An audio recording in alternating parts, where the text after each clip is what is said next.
So we are live on Building in Public with Billy. Is it Thalheimer? Thalheimer, the H is Thalheimer. silent. Okay, cool. Welcome. Glad to have you here. Glad to be here. Thanks for having me on. Yeah. So we were originally connected, I think, through Ray Tonsing, right? Absolutely. And I think I think it was just announced that he led your Series A. Is that right? Yeah, he did.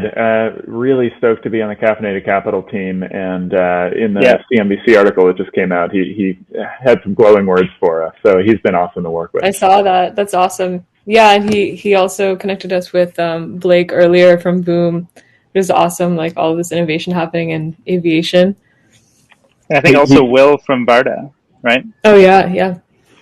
He told us every year at Y Combinator he just looks for sort of the craziest, most aspirational founders with the biggest vision and tries to help them achieve it. So it was great.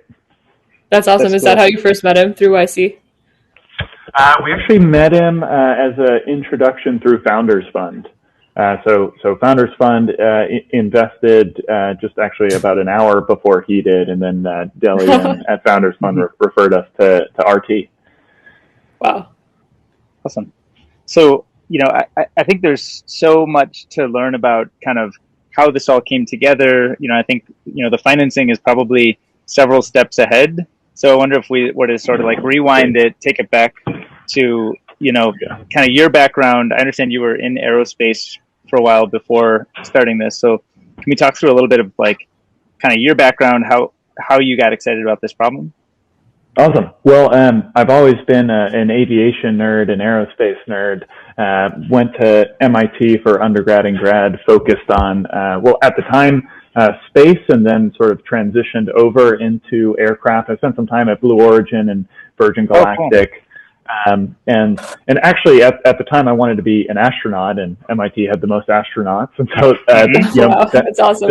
That's why I went there, and I went to some of the commercial space companies and sort of found, I found sort of myself most closely relating to the test pilots and the astronauts who are all former fighter pilots. So I actually went into sort of the fighter pilot test route. I applied to the Air National Guard up in Burlington to fly F-35s.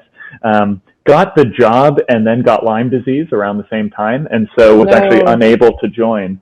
So what is it that attracted you to? I mean, I've heard just little anecdotal bits around sort of the mentality of a test pilot, but what is it that attracted you to that path? It's true. I mean, those guys are, they're hard workers. They're leaders. They fly for their country. They're sort of the fastest, the sharpest people in the military, and it was true at the companies too. They were leaders. People were sort of naturally attracted to them. They talked fast. They thought fast, and so sort of I wanted to be that, and so. That's why I started to go down that route. But then I actually got Lyme disease at the time, growing up in Boston and being really outdoorsy and going on hikes. Yeah. It's one of the risks. And so decided to go to grad school, stayed at MIT in grad school, and started to get wrapped up into this electric aviation movement. So I was doing my master's was in aerospace and multidisciplinary optimization and flight physics and advanced vehicle design. And so I went to go work at Aurora Flight Sciences, which was right in the MIT area up there in Cambridge, Mass. Sort of originally expecting that it would just be to sort of kill time until I got better and could become a fighter pilot, but eventually found myself really loving it and getting an opportunity to lead engineering and some of the flight physics and performance modeling on a full-scale eVTOL vehicle, so these electric air taxis. And it was one of the most fun projects I'd ever been a part of, in that we took this aircraft from really a remote control plane about this big and a code on my computer to a full-scale 2,000-pound, two-passenger flying machine in 1 year. So just an incredible pace for a program of that scale. And from there, I transitioned into program management, and that's actually when I chose to sort of stay with Aurora in the engineering routes and sort of the open future of creativity rather than sort of joining the military and operating. Still probably the hardest decision I've ever had to make. So, yeah. What went into that decision? Like, what were the biggest trade-offs you thought? Yeah. Right. So it was sort of fundamentally the life of an operator versus a creator. And I'm not saying that like you can't create as a fighter pilot, obviously, but the path forward was very scripted as a fighter Mm-hmm. pilot. So in the Air National Guard, you have 2 years of flight school. You go to this location, then that location. You get your wings, and then it's a 10-year commitment for the fighter guys at least. Where for the first roughly 5 years or so, you're full time, and then you can be part time after that. And I always sort of had this dream of like eventually in the traditional fighter pilot role, where you're only going up sort of every month or so, or every couple of weeks, of running a company and being entrepreneurial with my day job, and then flying fighters on the weekends or something. And that's maybe possible. But what I found actually was that I wanted to be the best in the world at it, and so to be the best in the world at anything, you need full commitment. And so either I would have been a full commitment fighter pilot, or in this other life, I could be a full commitment sort of creator. And so at Aurora, which was acquired by Boeing to go really be their pointy end of the spear in the creation of these eVTOL vehicles and pioneering urban air mobility, I actually found that the leaders at Aurora, the chief engineers, the program managers, even the company corporate leadership, exuded the same attributes that the fighter pilots did for sort of the first time in my life. The hard working, the scrappiness, the think fast, talk fast, etc. And so, I sort of found that I could also be that person in a engineering and corporate environment, and I could be entrepreneurial and create things. And so at the end of the day, it was really a decision between sort of creativity and even uncertainty, that I could sort of be whatever I wanted to be, rather than this route where it was sort of a fighter pilot route. Because military service is really service, and actually that decision process, I know we're getting a little off track here, but just to sort of really drive it home, is that the military service is truly service. And the questions they ask you, if you were to be downed and captured, what are you ready for those sacrifices and for times away from home and deployment? I mean, this is not Top Gun. It's not just playing volleyball on the beach. Like, it is true military service. And while there are the glamorous bits of flying fighter jets, there's also this whole other part. And so I chose this a little more open life of creativity, where it was not as much service, because that's sort of what I wanted to do. So, Mishi, that was really what made my decision there when I was ready to do that. So, anyways, I was at Aurora Flight Sciences, which was acquired by Boeing to, again, sort of lead this urban air mobility effort, and we designed this prototype vehicle. And my background is multidisciplinary optimization, so I'm used to taking a lot of different things, sort of flight physics and avionics and propulsion systems, and putting them all together and saying the vehicle is going to be this big and it's going to fly this far. And so to me, like, when I got sort of bored with just the engineering parts of the problem, I said, give me some more variables. And so adding now cost and schedule and team management were sort of just more variables over which I could find a global optimum. So I really thrived in the program management environment. And helped their vice president oversee a $100 million portfolio of future mobility technology. So it was flight test of that vehicle we had just created, market analysis, and product design for future vehicles that would really be in this air taxi service. In addition to development of sort of the core technologies, electric propulsion systems like motors and batteries, autonomous technologies, network operation technologies. So really got to see across the gambit of what was going on. And then on the wake of COVID and, the MAX R&D funds dried up a little bit.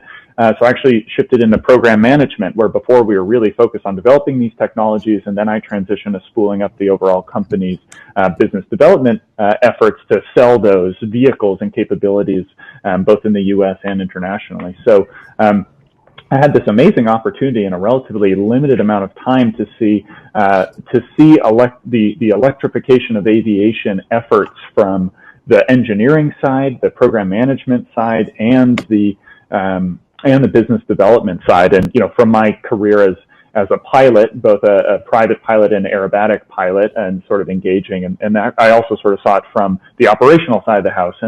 And these technologies offer incredible promise. Electrification means that we don't need to rely on fuel anymore, so it serves as a sustainable mission. You can also save money on fuel, but also very importantly, it can reduce operating costs of these vehicles through drastic reduction in maintenance. So now you don't have engine overhauls. Now you don't have gearboxes and complicated mechanisms to inspect. You really just need to sort of replace motor bearings and replace batteries every now and then.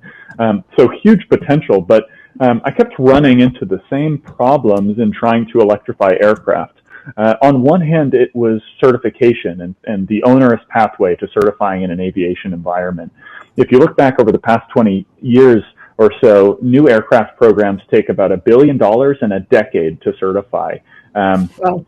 And that's pretty par for the course. And you see actually some of the stacks of these eVTOL companies today, Joby, Lilium, Archer, that's the level that they're raising, because they all understand it takes $1 billion to go make these aircraft fly. And it's not because of a lack of safety in the technology, because these batteries and electric propulsion in general is ubiquitous in the automotive world.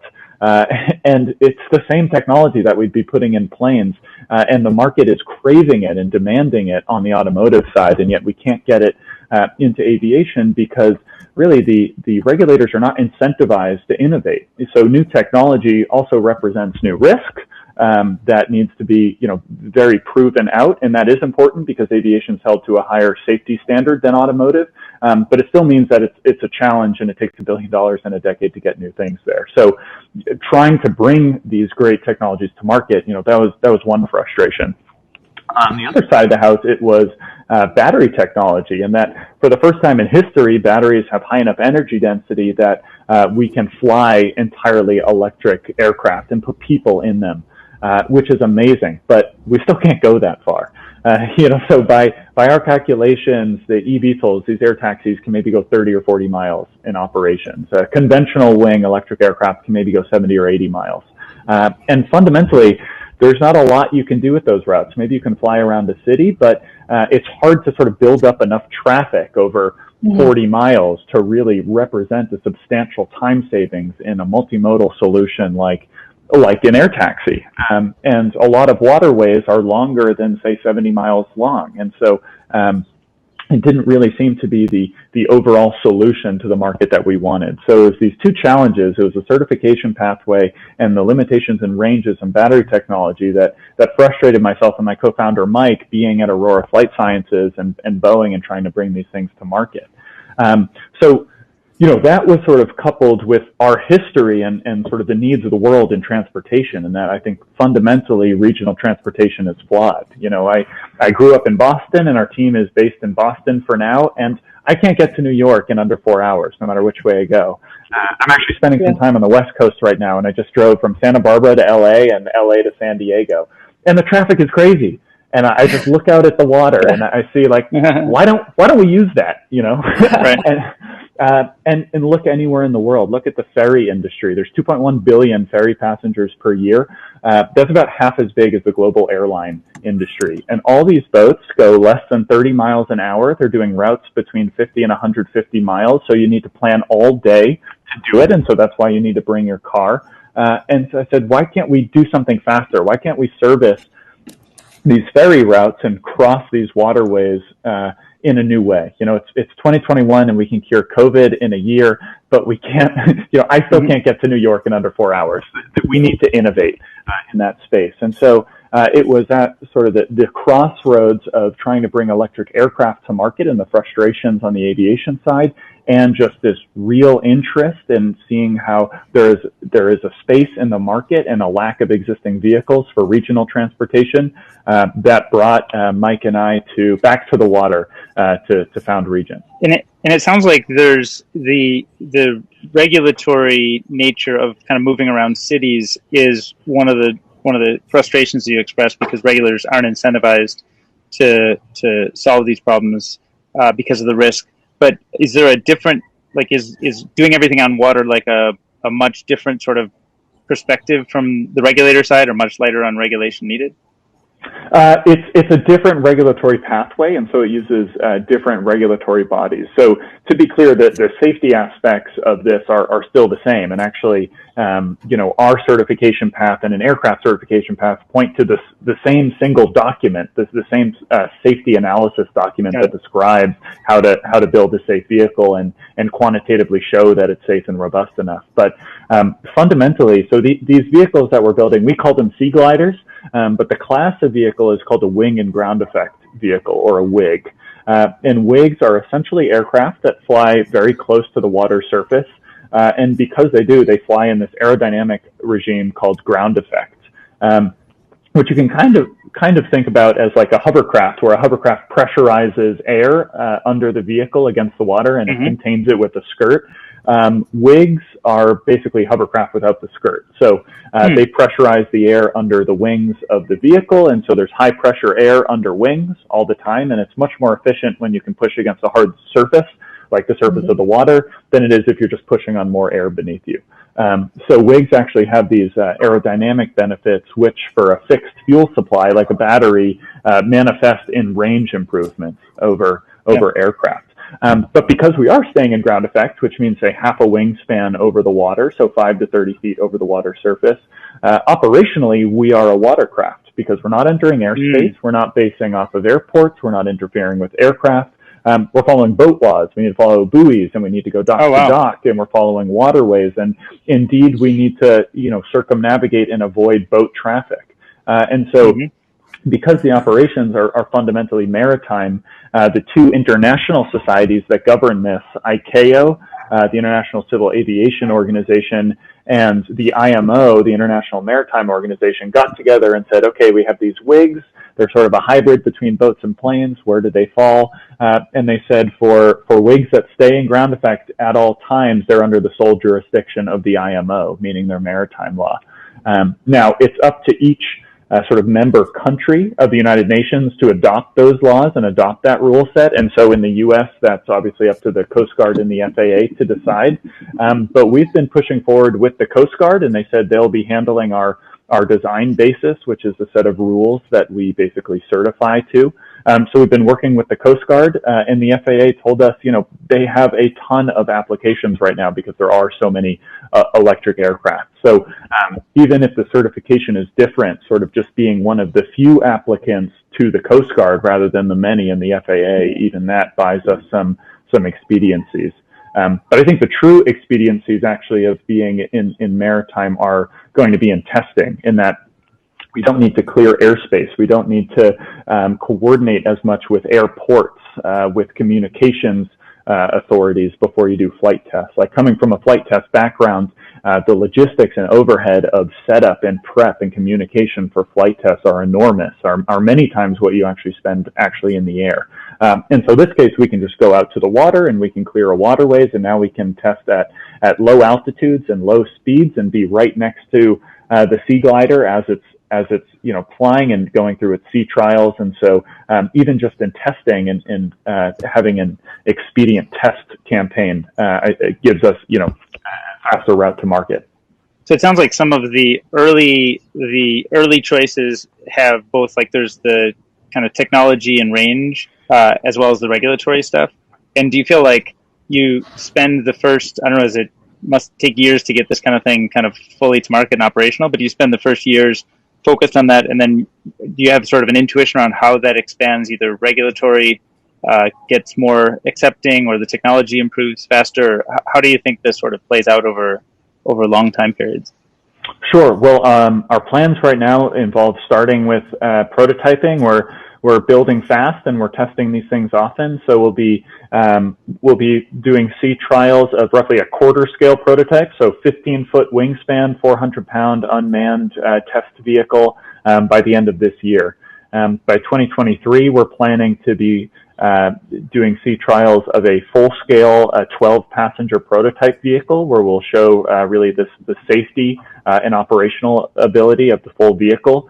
And then 2 years after that, spool up our manufacturing efforts and perform the first passenger-carrying commercial flight of a sea glider by the end of 2025. So that's the plan we're on. past 2025, we'd like to both spool up manufacturing efforts of the 12-passenger vehicle as well as grow to a 50-passenger or larger vehicle. We've already received provisional orders for both 12-passenger and 50-passenger and larger vehicles already. We have about $465 million in provisional orders from both airlines and ferry companies. And so, the end goal is clear because we have companies telling us already, ferry companies say, I want this vehicle because it's 6 times faster than a ferry. And airlines saying, I want this vehicle because it is half the operating cost of my existing, conventionally fueled aircraft. And everyone's saying, I want this vehicle because it's in line with our ESG strategy. It completely eliminates our emissions. It really future-proofs our organization. And how does that look like? I'm trying to imagine, a few years out, a ferry company has decided to adopt this. Are they like rebuilding the infrastructure at the kind of launch and kind of docking points, or is there like a parallel set of infrastructure for the launch and docking to the stuff they're currently doing?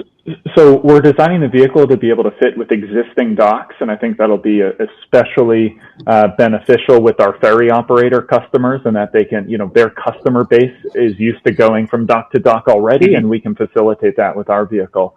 Of course, the new infrastructure will need our electrical chargers, but we actually view that as sort of the natural progression of transportation at large, in that we view this multimodal charging network where the sea gliders go dock to dock and there are chargers on the docks, and maybe the docks are also eVTOL vertiports.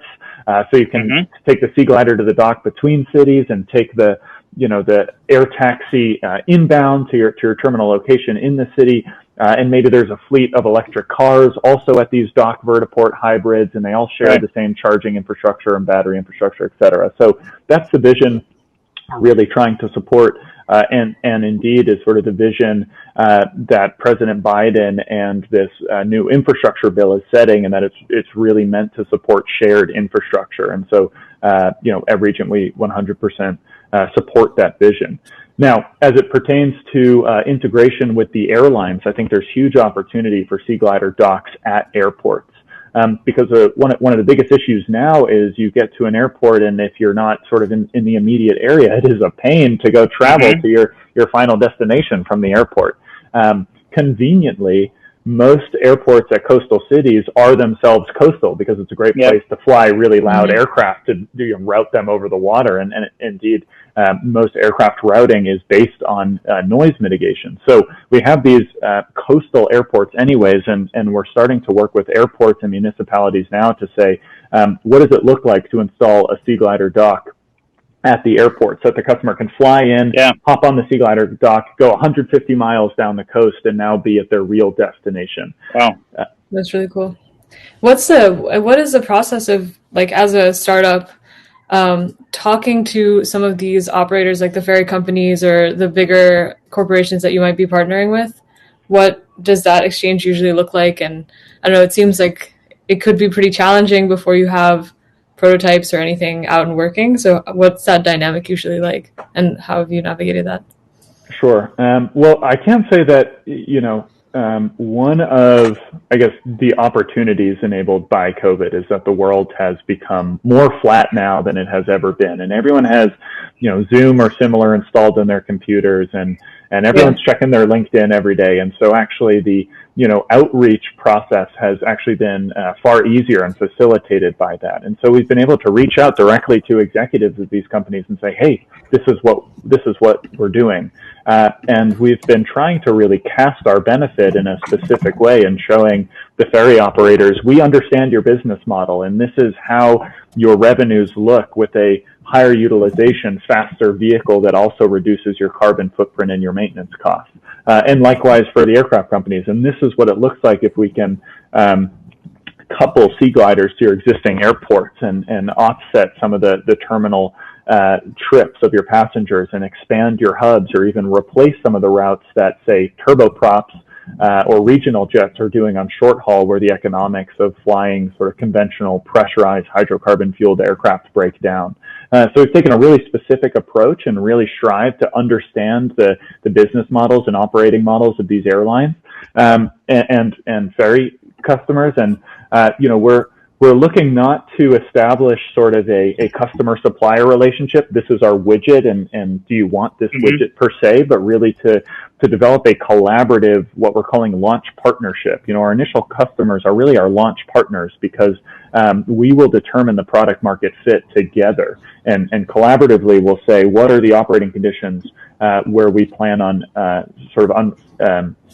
unveiling these vehicles, and what are the waves and what are the winds, what are the local stakeholders on the political side, on the environmental side, thinking about wildlife protection and shore protection and things of that nature. How do these couple in with the existing transportation modes available? And so in that sense, it's the opportunity for our launch customers, our launch partners, to have a seat at the table, to be a part of these certification discussions and craft this design basis with the Coast Guard and the international regulators, to say, hey, for us, we want it to be able to sustain 5 feet of waves and not 4 feet of waves. And so it's actually a great opportunity for them to get involved, and great for us to have that real guidance where, if we build it, they're already here. They're already here saying they want it. And that's why we already have these, $465 million in provisional orders saying exactly this. We'll work with you. And then at the end of the day, when you deliver this, if it's as good as you say it is, we'll be buying. It sounds like the model that you're taking with Regent is to be kind of a partner, kind of a technology partner and provider to some of these operators.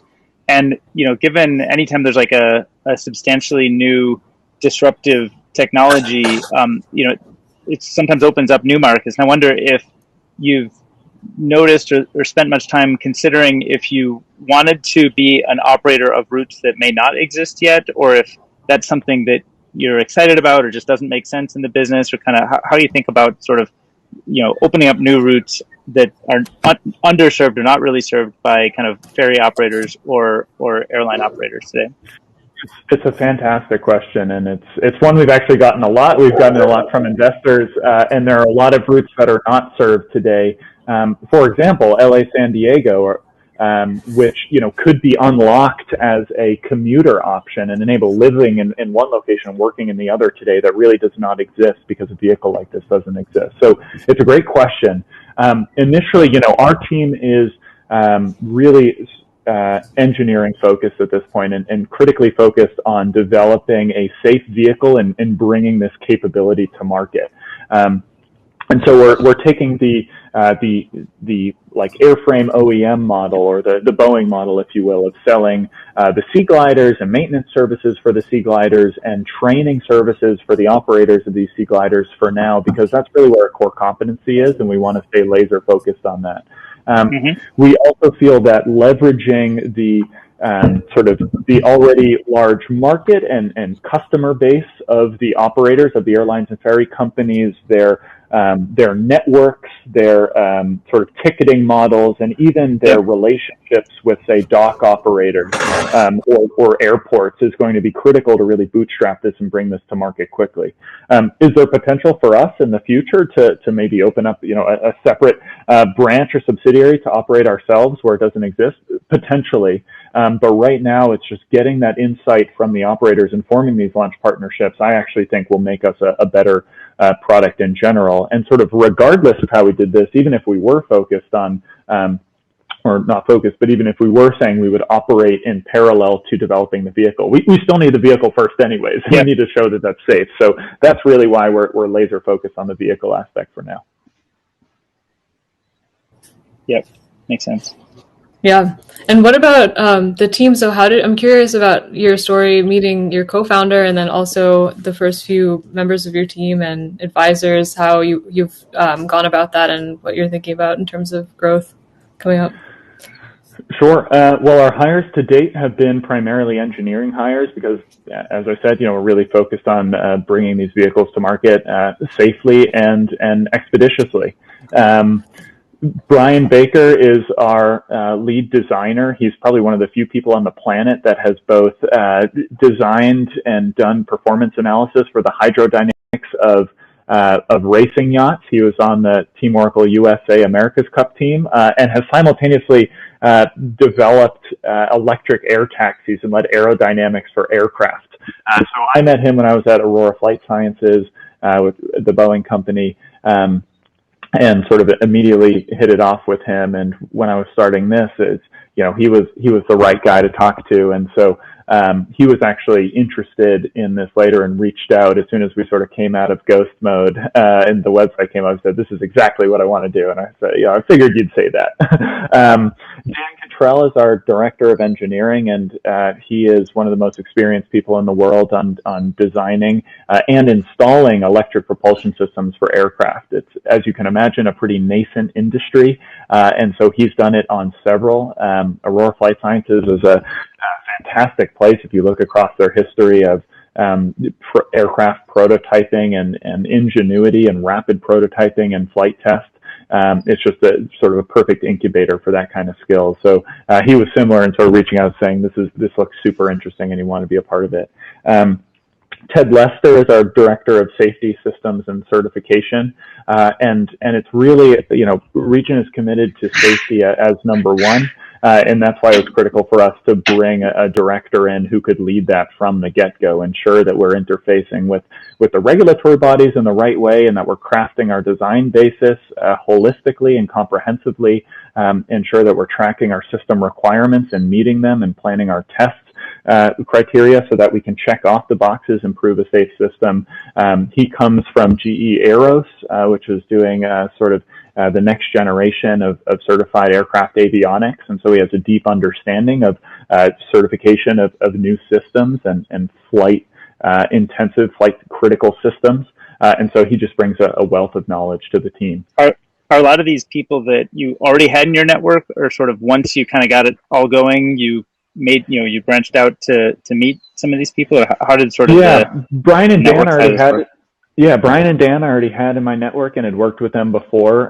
Ted actually reached out to me after I did a conference. I was speaking at a conference on sort of the future of advanced air mobility and also its applicabilities to the maritime space. And I hadn't announced what I was working on yet, but I sort of hinted, that's why I'm starting to move away from aviation into the maritime space. I think there's some interesting things going on. And he reached out and said, "What exactly were you talking about there?" Oh, wow, that's so cool. Was he suspecting it was something like what he found out Regent to be?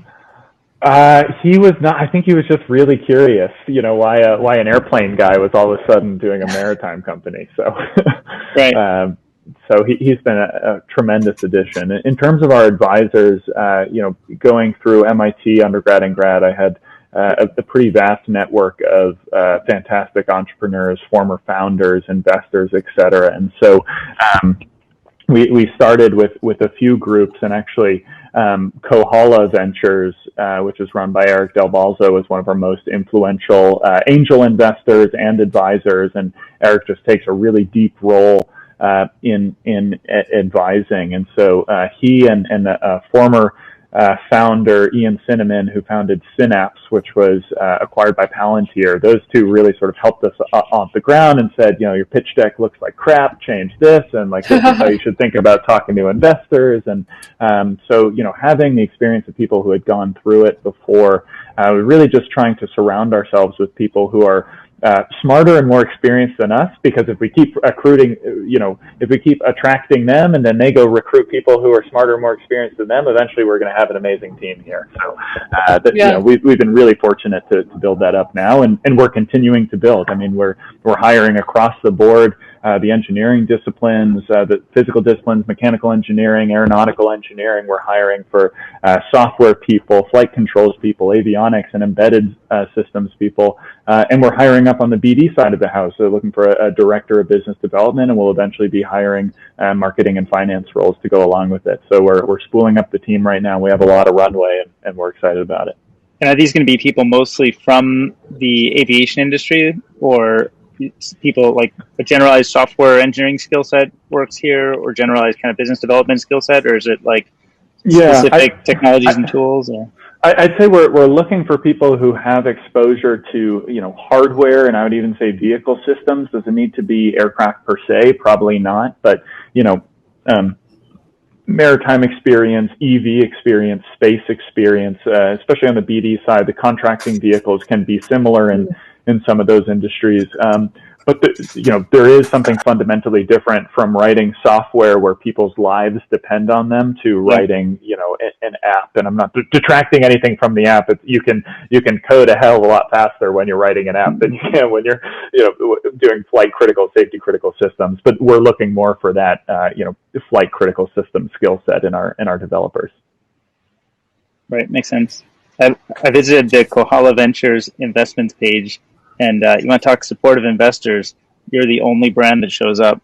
You have to scroll away to find any of their other investments, but you're front and center there. Front and center, yeah. They have That's awesome. he and that group and Eric has just been absolutely amazing. So would definitely put that out there to other early stage companies. What's been some of the most useful learnings or advice from those early investors? Yeah, I would say that's a great question. I think sometimes as a founder, you're always worried about sort of the next step, and every next step feels like the most critical step, right? Like, oh, we need funding. We need to get this in the door. Oh, we need to make this hire. That's the critical thing. We need to figure out our location. This could make or break the company. And so by having people who have gone through it before, they sort of have you take a step back. And actually one of our core values at Regent now is don't lose sight of the forest, right? So taking a step back and being able to say, okay, this is the trajectory you're going on. And you're about to enter Y Combinator. You're about to meet a lot of investors, and you should really pick based on value add and how you're going to grow out your team and really these relationships you want to form rather than whoever gives you the best terms or offers you money fastest.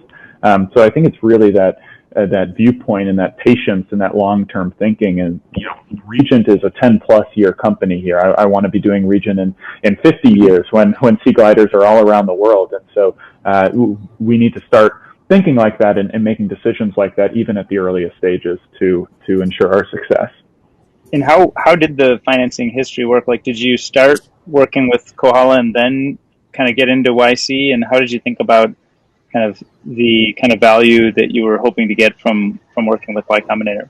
Yeah, well, we had sort of an idea when we were at Aurora, and then we left before we started talking to customers or before we started doing rigorous engineering because we wanted a sort of a totally clean cut before starting the next thing here. And so we actually left with no income and no funding because we hadn't done enough work to really attract funding. It was very half-baked at that point, if half-baked at all. And so from there, we started enlisting the help of friends and family, and Eric was friend of a friend of a friend. And so, joined us in a friends and family round, which happened around the same time as we got into Y Combinator. We actually applied late at Ian's direction and said, maybe you guys can still get in. And so we got in late to Y Combinator, raised this friends and family round to really leverage the co-founder Mike and I's efforts through Y Combinator, because you only have 3 months of intensive development and 2 people can do 2 people's worth of work. And so if we could, have a little bit of extra money in the bank account to pay for consultants and advisors, we could do more work before demo day. So that was the plan. And then from there, as we started to inch closer to demo day, we were actually planning on waiting till demo day to start raising, and the word had gotten out, and there was some back channeling that had been done, and so we started getting requests, and just due to the overwhelming support, we decided that we'd open up the round about a week or 2 ahead of demo day, which started actually with a cold email to Mark Cuban saying, "Are you interested?" Wow. Because he had invested in my friends' companies who I had roomed with and met when we were interns at Blue Origin, Tim Ellis and Jordan Noon, who founded Unicorn Relativity Space. And so, they sort of helped craft that cold outreach to Mark Cuban. But from there, we sort of strung together a few investors, and the names of each one on the cap table helped get others. And then we had demo day, and then the whole world was open. So yeah, it was a fantastic experience, honestly, and we've been very fortunate in that I've had a lot of founders tell us these are very unique times, and you had a very unique fundraise, and it doesn't always work like this. So yeah, we're definitely sort of appreciative of where we got the circumstances of the current fundraising environment and the advisement that our advisors have given us on how to conduct this raise. Yeah. Makes sense. Wow. Mishti, I think you were talking about maybe doing a little bit of screen sharing where we could look at Yeah, some let's of look at the the website. I was some gonna of the ask website and diagram. totally, Should we and I was turn gonna it over ask to Billy Billy? if you want to just explain, like, as if to a child, how someone might understand how this technology works. I think a lot of people have never heard of sea gliders before. We Awesome. could Let's scroll do through. it. So Billy, Let's I'd do I'd be happy to drive if it's helpful, or you're welcome to. Perfect. I gave you screen share ability, or I could run it at a URL, whatever you think would be best. Yeah, let's see. I can drive here. So if you go in the little dot dot dot just above Share the screen. video, yeah, and then you can pick kind of if you've got Perfect. a tab open or something, Awesome. and we'll still all be able to talk, but just our faces will be replaced. There we go. Now we see. All right. Great. Well, this is our vehicle, and I actually think, if a picture is worth 1,000 words, a video is worth 1,000 pictures. So let's maybe start with the video here. So what we're trying to show is sort of a CGI of what this could be in the future, and we'll let it load here. But we're showing a route which I think could have huge success in the future. Is this working? Doesn't seem to be. You see, yeah, see the video getting queued up to play. There we go. Okay, yeah, I see it now. Okay, Yeah. so we're showing going from LA to San Francisco here, and you can see it's on the water right now in basically displacement mode, we call it, on the hull. And as we get out of the harbor, we move up to our hydrofoil.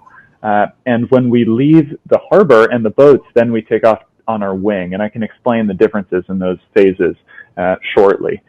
Once we're on the wing, we fly above the water. This is probably the lowest we'd fly. In general, probably 5 to 30 feet off the water. We'll be flying at aircraft speeds. When we get to the final location, we'll land on our hull back into the dock. And again, this is dock-to-dock transportation, entirely electrically charged. And you can sort of think about this as the easiest way to travel, because on a boat, you sort of feel sick and you can be limited by waves. And an airplane, I need to drive to the airport and I need to walk through and I need to, go through security and take my shoes off and everything. And this is just walk down to the dock. It's a similar overhead to boarding a ferry, but now it's the same speed as flying an aircraft because we can go so fast. Now, wow, that's really exciting. Yeah. We're excited too. We think this is the future here. So let's see. So talking about what makes it special. So you can see sort of in this phase when we're on the hull, this is what we call displacement mode. So this is when we're a boat, and as you saw, and this is how we're going to dock the vehicle. So we can float on the water like this. Now the key unlock as to this vehicle, because so we call them sea gliders. The class of vehicle is called a wing and ground effect vehicle, or a WIG. And so past WIGs have really gone straight from being on the hull like this to taking off. We've introduced this intermediate mode of transportation on a hydrofoil, which you can see here. So a hydrofoil is basically an underwater wing, and it picks the boat up off the surface. If you've seen those like e-foil boards, or if you've watched the America's Cup racing yachts, that's all hydrofoil technology. And the foils work the same way as wings do, just underwater instead of in the air.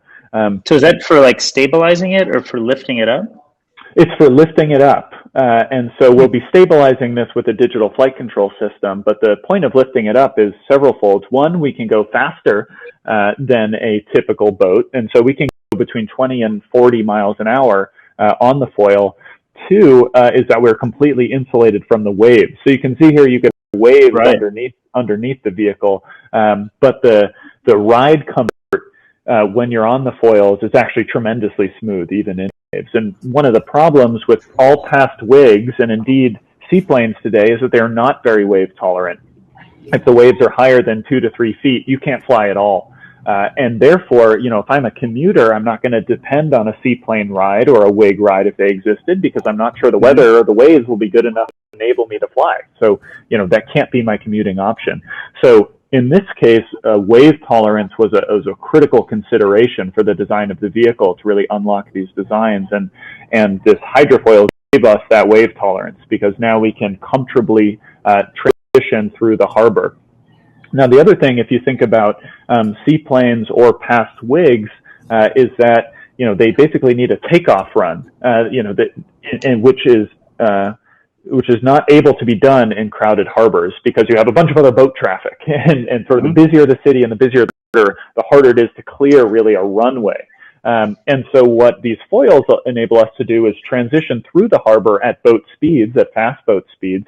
And when we get to the perimeter of the harbor, when the boat traffic lessens, then we can take off. And so you see that here, now that we're out of the harbor, we take off onto our wing and we retract the foil.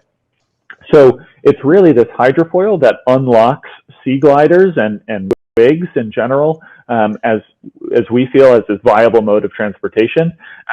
But the hard part about hydrofoils is that they have a limited speed range. And so our hydrofoil tops out around 45 miles an hour. And if you think about takeoff speeds in aircraft, they're typically much higher. So we solved that problem with what's called a blown wing. And so we use distributed propulsion over the length of the wing here to blow high-speed air over the wing. And so the wing is seeing fast-moving air even when the vehicle is moving slowly. Therefore, we can create much more lift, and we can slow down our takeoff speed. So now we actually... Cool. Oh, go ahead. Oh, that's so cool. I'm just, yeah. That's cool. Is this the first time an application has been built like this? That seems like a cool concept, but... So while I'm sharing my screen here, so actually not. So back in the day, the very first, they're called achronoplans.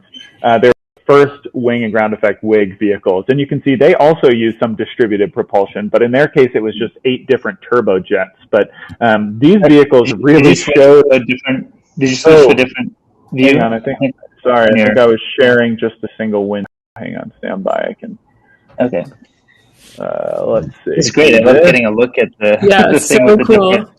Share screen. Someone texted me who's watching this on YouTube right now, like, whoa, the screen sharing is so cool. All right. Can you guys see this now? Yeah. Okay, that's better. Okay, so these are called achronoplans. They're these crazy vehicles in the 60s. Whoa. And you can see that they also did distributed propulsion. Except in their cases, it was 8 different turbojets. But these vehicles were just enormous. You can see the people standing on them right here. But they were the first wing and ground effect vehicles ever, and they really demonstrated that the technology worked. They were 500 tons. It took them to get up to 200 miles an hour to take off. So when we talk about that takeoff speed problem, you can imagine how uncomfortable that would be in waves. And that was actually one of the main problems why they stopped using them, was that they were not wave tolerant. But you can see it works. And they showed that high speed near water flight was possible.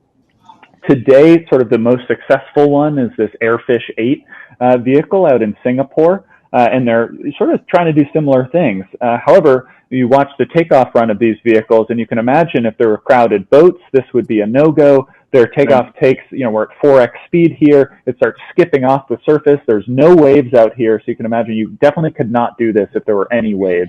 And once they do get up and going, they really can't turn. And so navigating crowded harbors is a no-go. So both because of the waves and the limited harbor operability, and actually this one doesn't go that fast, so it's harder for longer routes. That's why we think, fundamentally this is not sort of the right solution for a wing and ground effect vehicle. So is this one running on electric, or is this? I mean, that one uses a Chevy V8. Okay, really? Wow. Yeah. So, enter the hydrofoil, which props boats out of the water. They can be highly maneuverable. And they also enable us to basically sail above the waves. Now, here are some of the America's Cup yachts, and Brian on our team designed these. So you can see even at large scales, they pop the boats out of the water. They're going over the waves with comfortable rides. They can be very maneuverable. They almost look alien in how they're moving, but we can leverage all these technologies. Now, the reason I brought up this video is actually the sort of the low speed takeoff. So blown wings have been done before. So sort of, the purpose or the, I guess, unlock of our vehicle is that all of these are known technologies, and we're just putting them together in new ways. And so low speed takeoff and this blown wing have worked before. So you can see these vehicles have big flap systems on them. They have this distributed propulsion along the length of the wing. They're blowing the wing. And you can see, like, this vehicle can land, this giant plane can land in, like, two body lengths of the vehicle. Oh, it is absolutely unbelievable. The 60s were just the golden era. Here's one taking off from an aircraft carrier with no catapult system, and again, about 4 body lengths of the vehicle. So this technology is fundamentally proven. But just coming back here, so the problem with those before is that if you want to distribute your propulsion with conventional propulsion systems, you're either going to have 8 different engines distributed over your wing, or you're going to have one big engine and then a bunch of gearboxes and shafts going out. Like that's how the V-22 Osprey works. There are engines and then shafts going to the other ones for redundancy. Either way you do that, it's very heavy, very complicated, very expensive, huge amounts of moving parts and therefore maintenance costs because you got to check each one and replace each one and lubricate each one. And so really the way we think about this is that while the hydrofoil unlocks the operation and the wave tolerance, and the blown wing unlocks the hydrofoil, and that now we can slow our takeoff speed down enough to take off from the hydrofoil. It is this new era of electric propulsion which now unlocks the blown wing, because now we can put motors wherever we want, and we can have one central battery, and we can distribute the propulsion with wires, and if we want to be redundant, we can just run a second wire. And so now we have these very lightweight, inexpensive, robust, redundant, very low maintenance cost systems with the electric propulsion, so we can enable the blown wing, so we can unlock the hydrofoil and therefore unlock the wig. And sort of the last piece of the equation is that now we have really good flight control systems and the software packages and avionics packages to enable this choreography of going from the hydrofoil to the blown wing, landing on the hull, etc., and doing it reliably, tolerating waves and wind gusts when we're flying close to the surface. All of that has been commercialized, is ubiquitous. The drone revolution has made all of that very available and very robust. And so now we have the flight controls and flight software technology to apply to both the hydrofoil and the electric propulsion. Wow. That's so amazing. I love hearing all of the pieces that come together for this, because I wasn't so sure when we first started talking how critical the EV stuff is to the actual function of the application that you're building for. So that's really cool that it all hangs together and ties in nicely. Yeah, we think about it as, the electric propulsion not only services a sustainable mission and not only can drastically reduce the operating costs, but it actually unlocks the operation, which is pretty cool. It is a critical part of the design that we need this electrically distributed propulsion to operate. Yeah, that's awesome. So I know we're running up 5 minutes till the hour, and we do have a hard stop, so we want to make sure that we wrap properly. But one of the things that I'm curious about when I see a big ambitious project like this with all these moving parts is how you decide which risks you're willing to face and how you mitigate and estimate that this is worth trying now, that this is the right thing. And sort of, do you feel like there's any kind of, what kind of standard would you look for? It seems like, in a sense, a lot of what you're doing is kind of engineering work of taking kind of known technologies and assembling them into novel, useful ways. And then, of course, getting them deployed with partnerships. And I think that kind of stuff seems like it is a huge heavy lift and like something worth endeavor of a company to do. But do you feel like there are, any kinds of technology breakthroughs or, things that may happen in the next year or two or several years that may either sort of like accelerate the ability of this thing to work better? And how did you sort of, how did you decide that now is the right time to do this? Yeah. Well, there's several parts there. So now's the right time because in our view, the technology is ready. And with existing battery technology, we can unlock ranges of 180 miles at 180 miles an hour. And those are routes that I want to travel on and that the world wants to travel on and I think really needs. And so now's the right time because the technology's here and we're rearing to go. In terms of sort of measuring risk and deciding what risk to take, I mean, we're hiring a team, and my background and Mike's background comes from prototype aircraft environments where human safety is number one. And so we're starting with subscale prototypes to understand the flight dynamics. We're starting with unmanned vehicles and working our way up to manned. We're doing hundreds of thousands of hours in Monte Carlo analysis of computational fluid dynamics, of structural dynamics, we're putting it through its paces both at unmanned subscale and in computational environments before we ever expose humans to that risk. And we'll, take very sort of measured small steps as we progress through that testing environment. Finally, to your question of, what technology unlocks this, as an electric aircraft, the obvious answer there is new batteries, and we're really excited about the next generation of new battery technologies. There are new battery chemistries out there past lithium ion, and we're talking about like lithium metal and lithium sulfur, that have the potential to double the energy density of existing battery technologies. And for every doubling of energy density, our vehicle actually gets a tripling of range. And so with 180 miles Wow. today, we're talking routes of beyond 500 miles when these new battery technologies are commercialized. Which means we can do the Boston to New York and the LA to San Francisco.